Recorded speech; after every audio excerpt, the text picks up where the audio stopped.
¿Cuántos de ustedes ven las noticias todos los días? Levanten la manita. ¿Cuántos de ustedes ven las noticias todos los días? ¿Ves? Si usted nota, muy pocos de ustedes levantaron las manos. Y le voy a explicar por qué. Es que nosotros vivimos hoy en una sociedad donde la gente ha dejado de ver las noticias por dos razones. Primero, porque dicen que nunca dicen nada bueno. Porque como lo que vende es el escándalo, como lo que vende es lo malo, le empiezan a usted diciendo todas las cosas malas. En la escuela de periodismo dicen que las cosas comunes y corrientes no son noticias.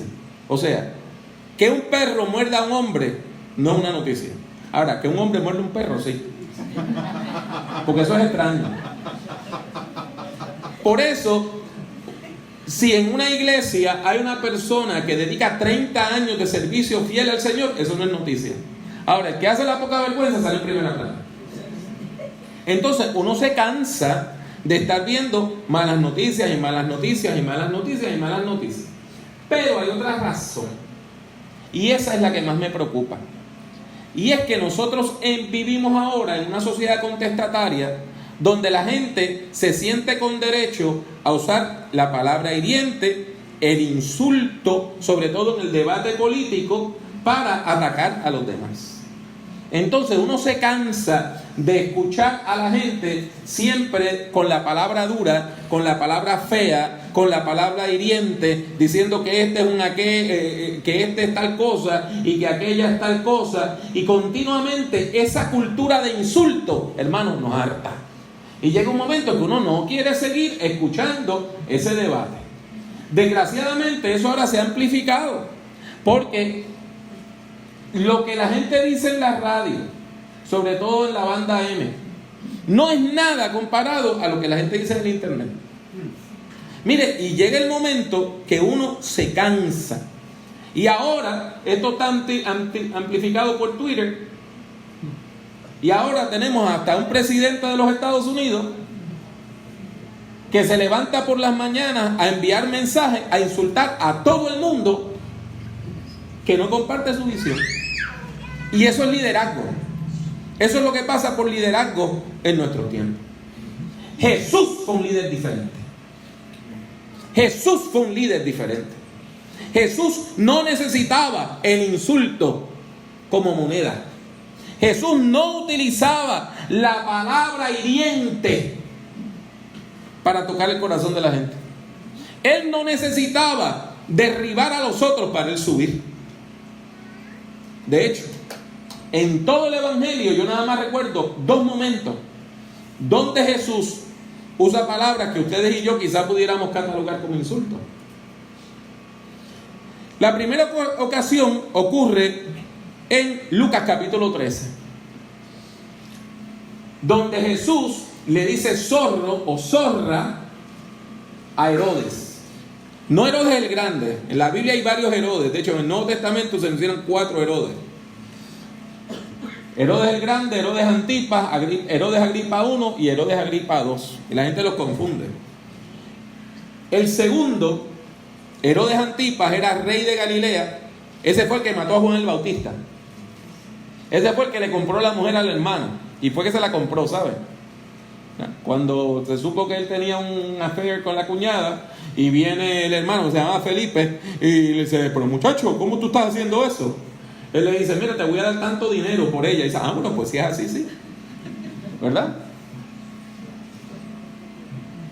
Ese Antipas manda a unas personas a decirle a Jesús que lo va a matar. Y ahí es que Jesús le contesta. Le voy a leer el texto. Lucas 13, del 31 al 33 dice, en ese preciso momento llegaron algunos fariseos y le dijeron, vete de aquí, porque Herodes te quiere matar. O sea, una amenaza de muerte. Jesús le dijo, vayan y díganle a ese zorro, en su versión probablemente dice esa zorra, mira, hoy y mañana voy a expulsar demonios y a sanar enfermos, y al tercer día terminaré mi obra. Pero es necesario que hoy, mañana y pasado mañana siga mi camino, porque no puede ser que un profeta muera fuera de Jerusalén. ¿Por qué la zorra? Porque la zorra es un animal de rapiña que si usted tenía, ¿verdad?, en su finquita sus animalitos y tenía sus gallinitas, cuando de momento usted se levantaba una mañana, las gallinas estaban muertas y todos los huevitos que habían puesto se los habían comido y la zorra estaba por allí contentita, hartita. Y Jesús compara a Herodes Antipas con una zorra. Y déjeme decirle, las zorras se debieron sentir ofendidas que los compararan con una persona así. O sea, yo me imagino que las zorras entonces hicieron un piquete y el zorra unida más grande. Entonces, pero ¿cómo nos vas a comparar con ese tipo? Tú sabes, man. Está escuchando Prediquemos, un podcast dedicado a la predicación, el liderazgo y la teología pastoral. El segundo texto está en Lucas capítulo 12. Y en Lucas capítulo 12, Jesús usa una palabra para referirse a un hombre adinerado. Y le dice que era necio, insensato. Algunas traducciones pueden decir hasta tonto. Y nosotros conocemos esa historia como la parábola del rico insensato. Jesús narra esta historia en una coyuntura bien interesante. Jesús está hablando y de momento sale alguien de medio de la multitud gritando. Usted sabe, como cuando hay una persona que quiere dañar un evento, hay gente que aprovechan estos eventos públicos para pautarse. Y este hombre le grita a Jesús de medio de la multitud: Maestro, dile a mi hermano que comparta conmigo la herencia. Que no tenía nada que ver con lo que Jesús estaba diciendo o enseñando. Y hay que reconocer que en los tiempos de Jesús no habían cortes como ahora, sino que la gente iba a los maestros de la ley, y a esos maestros de la ley le decía: actúa tú como juez. Pero en este caso, este hombre no lo hace bien. No va a Jesús en privado, no va a Jesús con su hermano a decirle: mira, tenemos esta disputa, así que ayúdanos a solucionar esto. Sino que él interrumpe a Jesús, le grita de manera irrespetuosa. Entonces Jesús le responde: hombre. Una mejor traducción sería en puertorriqueño, ¿verdad? En la versión revisada puertorriqueña de la escritura sería mano. O sea, es la palabra que uno le dice a una persona extraña, a una persona que uno conoce. Tipo, ¿verdad? ¿Quién me ha puesto como juez o mediador entre ustedes? ¿Quién me ha puesto a mí como juez o partidor? O sea, esa no es mi labor, le dice Jesús. Yo no vine aquí a medir disputas y a decir: ok, vamos a hacer aquí una labor de agrimensura y vamos a doblar, mira, a ti te toca media cuerda y a tu hermano le tocan dos. Eso no es lo que yo hago, le dice Jesús. Y entonces se torna la multitud y utiliza esa actitud irrespetuosa de aquel hombre para dar una enseñanza. ¿Y qué dice? Manténganse atentos y cuídense de toda avaricia, porque la vida del ser humano, la vida del hombre, no depende de los muchos bienes que posee. Mire qué tremenda enseñanza da Jesús. Nuestra vida no depende de lo que tenemos. Oiga, y hay personas que viven como si su vida dependiera de lo que tienen. Hubo un filósofo francés que se llamaba Descartes. Cuando usted lo estudie, probablemente le van a decir que se llamaba Descartes. Y Descartes dijo: pienso, por lo tanto existo. Oiga, pero hay gente que vive hoy diciendo: compro, por lo tanto existo. ¿Y cuántas personas le dicen a usted: bueno, no me siento bien, me voy a comprar algo para subirme la moral? Eso en inglés le dicen retail therapy, terapia de ventas, ¿verdad? Entonces, cuando la gente se siente deprimida y triste, se van al mall y se compran algo, lo pagan con una tarjeta de crédito que jamás van a poder pagar. Y después vienen a decir: tengo tal cosa, así que valgo tanto. Qué triste es eso, ¿verdad? Mire, hasta líderes religiosos yo los he visto. Líderes religiosos que todo se lo dan por intercambio. Intercambio es que ellos van a dar un anuncio en la congregación o en su programa radial o de televisión, y entonces le dan ciertas cosas. Entonces usted ve: mi traje es de fulanita, mi pelo me lo hizo mengana, mis zapatos me lo compró. Y entonces todo depende ¿De qué? De los bienes que usted posee. Y Jesús nos dice que no. Ahora, usted tiene que comprender que lo que Jesús está diciendo es escandaloso. Porque los fariseos entendían que la prosperidad material era símbolo de prosperidad espiritual. Esto de la teología del éxito y de la prosperidad no es nuevo. Los fariseos creían esto. Los fariseos decían que la gente que tenía mucho dinero habían sido bendecidos por Dios. Que los que tenían grandes latifundios, mucha tierra, habían sido bendecidos por Dios. Y ellos creían que había una conexión entre el dinero que usted tenía y su relación con Dios. Y Jesús reta eso con una historia. Recuerde que para más información puede visitar drpablojimenez.com, drpablojimenez.com. Jesús contaba una historia, un tipo de historia que no eran historias bobas ni inocentes. Eran historias que tenían el propósito de desafiar y retar nuestra manera de pensar, de cambiar nuestra manera de pensar. Y esas historias la Biblia la llama parábolas. Y él cuenta una parábola que se conoce como la parábola del rico insensato. Se la voy a leer. Dice: un hombre tenía un terreno que le produjo una buena cosecha. Y este hombre se puso a pensar: ¿qué voy a hacer? No tengo dónde guardar mi cosecha. Entonces dijo: ya sé lo que haré. Derribaré mi granero, construiré otros más grandes, y allí guardaré todos mis frutos y mis bienes.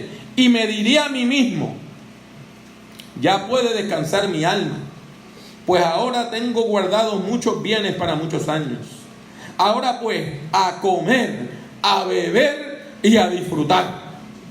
Pero Dios le dijo: necio, esta noche vienen a quitarte la vida. ¿Y para quién será lo que has guardado? Y Jesús concluye diciendo: eso le sucede a quien acumula riquezas para sí mismo, pero no es rico para con Dios. Los detalles de la historia son bastante claritos, ¿verdad? Este hombre tenía muchas posesiones, tenía terrenos, esos terrenos producían fruto, tiene una cosecha extraordinaria, los graneros que tiene no dan, y él tiene que construir graneros más grandes para poner la cosecha. Note que no se dice que se robó un centavo. Note que en ningún momento se dice que él hizo algo mal. Note que en ningún momento se dice que el dinero que él tiene fue mal habido. Ese no es el problema. ¿Cuál es el problema? El problema es que cuando él dice: no tengo dónde guardar la cosecha, el texto dice, se dijo a sí mismo. Cuando usted lo lee en griego, el Nuevo Testamento fue escrito en griego, dice que tuvo un diálogo con sí mismo. O sea, él dijo: ok, voy a hablar con alguien importante, conmigo mismo. Mismo, tenemos un problema, mismo. Dime mismo, ¿cuál es el problema? Tenemos estos cosechos. ¿Qué voy a hacer? Y note cómo este hombre, toda la conversación la hace en primera persona singular, o sea, en el yo. En griego, igual que en español, el pronombre puede estar implícito. Yo sé que algunos de ustedes están teniendo flashbacks de: está hablando de gramática, pero mire, la gramática no es necesariamente mala. Está implícito el yo, así que vamos a hacerlo explícito. ¿Qué es lo que el hombre se dice a él mismo? Ya yo sé lo que yo haré. Yo derribaré mis graneros, yo construiré otros más grandes, y allí yo guardaré todos mis frutos y mis bienes, y yo me diré a mí mismo. ¿Lo vio? Este hombre habla como si todas esas cosas las pudiera hacer solo. Él no dice que va a buscar una persona que le diseñe los graneros y que va a buscar obreros que le construyan los graneros. Él no dice: con aquellas personas que trabajan conmigo. Vamos a construir. No, él dice, yo voy a derribar, yo voy a destruir, yo voy a hacer. Este hombre hablaba como si él estuviera solito en el mundo. O sea, que su individualidad tomó el lugar de la comunidad. Y la comunidad desaparece. En su mente hay varias personas y todas son él. Yo, conmigo y mismo somos el mundo. Recuerde que tenemos vídeos de conferencias y sermones disponibles de forma gratuita en nuestro canal de YouTube, Dr. Pablo Jiménez. Por eso, él sigue hablando como si el resto de la gente no existiera, pero entonces, de manera casi operática, habla con su propia alma. Cuando usted lo lee, dice que dio una oración, se dio un discurso a él mismo. Usted sabe que una persona que habla en público se llama orador. Pues el verbo es ora, el verbo ora. O sea, él se dio un discurso a él mismo. O sea, como tenía que hablar con alguien importante, decidió hablar con él. Entonces, la Reina Valera lo traduce un poquito mejor. El hombre viene y dice, felicitándose por sus propios logros: alma, muchos bienes tienes guardados para muchos años. Alma, repósate. Alma, come. Alma, bebe. Alma, regocíjate. O sea, que él lo que hace es felicitarse a él mismo y hablar de sus logros y hablar de lo importante que es él y decirle a su alma: tienes seguridad para muchos años.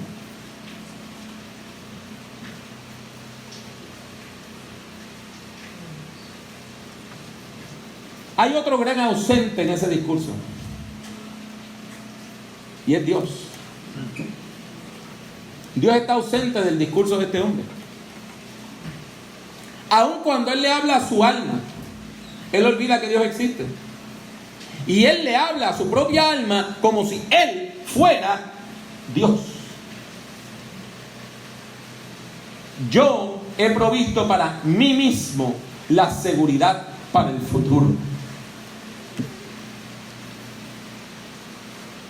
Esa es su manera de pensar. Este hacendado nunca menciona a Dios. Este hombre dejó que su tecnología tomara el lugar de su teología y dejó que su prosperidad tomara el lugar de su espiritualidad. Me recuerda un caso de una señora que se vio envuelta en un accidente de tránsito, y cuando llegó el policía, muy nerviosa, ella le dice: mire, yo no puedo ni marcar el teléfono, así que llame a mi esposo.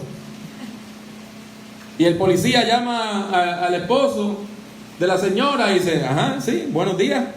Mire, le habla el agente tal de la policía municipal de Guaynabo, quiero decirle que su esposa tuvo un accidente de tránsito. Y el hombre dijo: ¿y el Lexus está bien? Hay gente así. Hay gente que ha dejado que lo material tome el lugar de lo espiritual. Por eso es que Jesús le dice a este hombre una palabra que podemos considerar altisonante: necio, insensato, tonto. La palabra, aún en español suena fea: afrón. A en griego quiere decir que no tiene. Frón viene de frónesis, de pensar. Froneo quiere decir pensar. Frónesis es la acción de reflexionar. ¿Qué le está diciendo? Tú no piensas, tú no reflexionas, tú no ponderas, tú no tomas tiempo para reflexionar, sino que vives pensando en lo material nada más. ¿Y qué le dice? Hoy vienen a quitarte la vida. La mejor traducción la tiene la Nueva Versión Internacional, que dice: hoy vienen a reclamar tu alma. Reclamar, como cuando usted está reposeyendo algo. Cuando usted le reposee en algo, es porque usted lo tomó a préstamo y no lo ha terminado de pagar. Lo que el texto bíblico implica es que nuestras almas no son nuestras. Su alma, su vida, su espíritu no es suya. Mi vida no es mía. Nuestras vidas no nos pertenecen, sino que le pertenecen a Dios. Este hombre olvidó eso. Este hombre olvidó que nuestras vidas son de Dios. Este hombre olvidó que el mundo es de Dios. Y que si su tierra dio un gran cosecho, tenía que decir gracias, Señor, por este cosecho. Y que si hoy tenía un poco más de dinero que ayer, tenía que decir gracias, Señor, porque me has provisto. Y ese dinero lo tenía que compartir para bendecir a la comunidad. Este señor olvidó que nosotros vivimos en un mundo que es de Dios, con una comunidad que es de Dios. En ningún momento él dice, miren, obreros, compañeros, tuvimos un buen año, le vamos a dar un bono adicional. No, él vive como si él fuera el único que existe y como si Dios no existiera. Por eso es que la Biblia le dice necio. El Salmo 14, versículo 1 dice, dice el necio en su corazón, no hay Dios. Está escuchando Prediquemos, un podcast dedicado a la predicación, el liderazgo y la teología pastoral. Eso se repite en el Salmo 53, 1. En el libro de Proverbios, capítulo 1, versículo 7, hay un texto que usted tiene que memorizar. Yo tengo que memorizar. ¿Qué dice?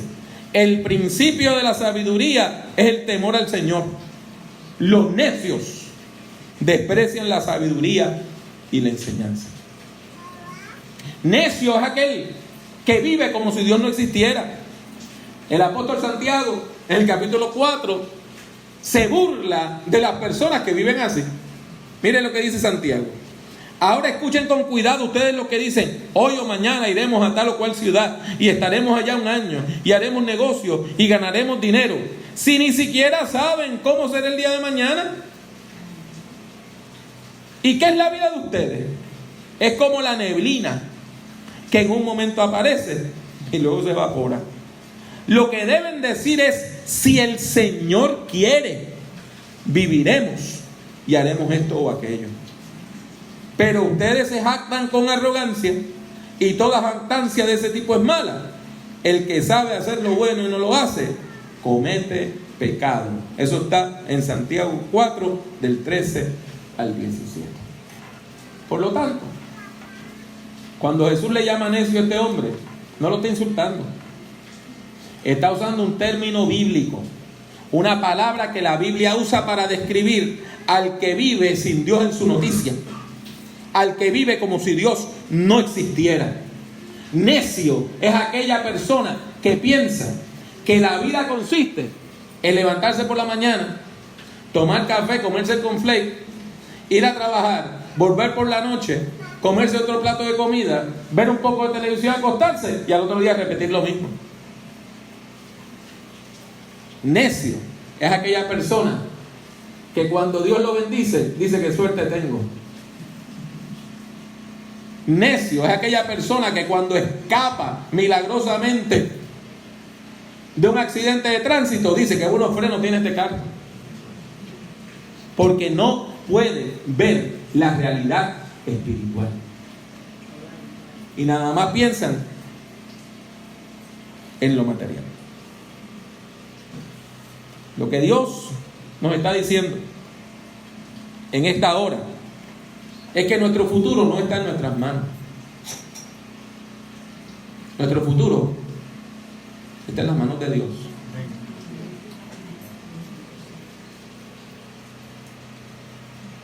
Y que nosotros, por eso, tenemos que vivir en contacto con Dios. Tenemos que vivir en armonía con Dios. Tenemos que buscar el rostro de Dios todos los días. Porque nuestras vidas no son nuestras. Nosotros somos mayordomos, administradores del don de la vida que Dios nos ha dado. Y eso también va para nuestros hijos, nuestras hijas. Mi labor es guiarles, bendecirles, ayudarles para que desarrollen una relación con el Dios de la vida. Pero no me pertenecen a mí. Sus vidas son de Dios. La suya, su vida es del Señor. Y la pregunta es, ¿estamos viviendo como si nuestras vidas fueran de Dios? ¿O en la práctica somos ateos? Ese es el desafío que nos presenta la palabra. Porque somos muchos los evangélicos que el domingo somos cristianos, pero de lunes a sábado no abrimos una Biblia, nunca elevamos una oración, hacemos planes como si Dios no existiera y enfrentamos los problemas como si jamás pudiéramos tener ayuda del cielo.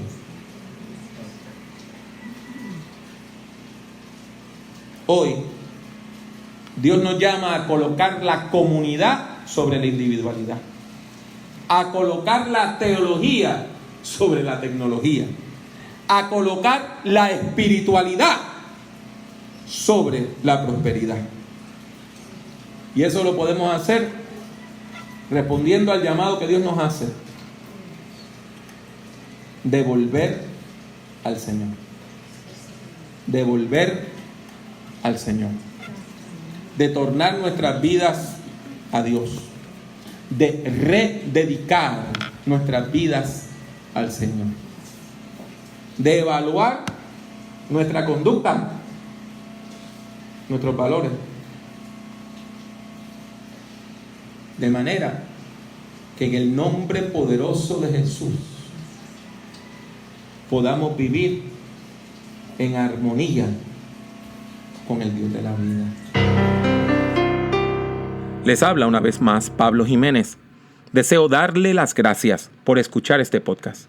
Si desea escuchar o ver algunas grabaciones adicionales, estas son las opciones. Suscríbase a Prediquemos por medio de iTunes o de su aplicación favorita para descargar audio desde el Internet.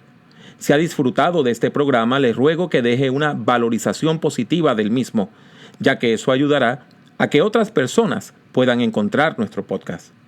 Visite nuestra página en el Internet drpablojimenez.com.